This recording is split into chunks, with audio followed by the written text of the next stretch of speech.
So on the acquire side, you've got, like I said, you've got McDonald's as the brand, and they're kind of doing the marketing and writing the rules.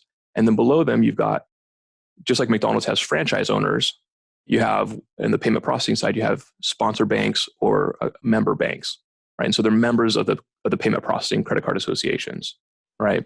So this would be like the Chases and the Bank of America and Wells Fargo and Fifth Third and all those banks.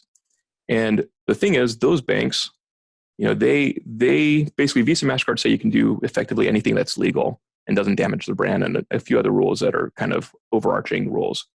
And then when you get down to the franchise owners, the banks, they're going to say, hey, we're cool with you doing anything that's legal, but we're going to be a little bit more restrictive. Maybe we don't like pornography.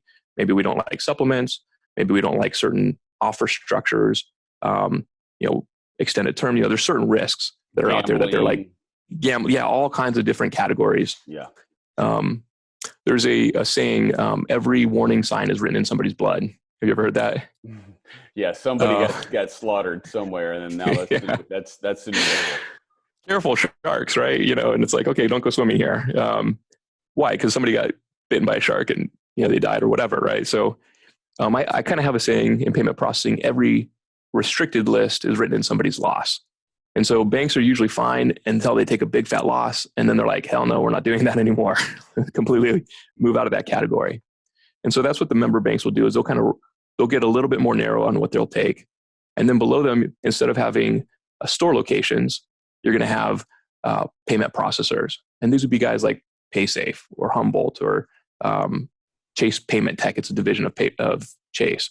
And so you'll have all these different, basically, store locations where a consumer can go to get a hamburger, or in this case, credit card services.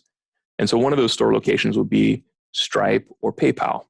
Okay, similar business model, but a little bit different. I'll get into that in a second. But these are the store locations. And so the thing that I love about Cambridge Commerce and our role is that instead of going to the store where you walk into, a location and you're like, hey, I'd like some credit card services. Give me some, give me a hamburger here, right? A commodity.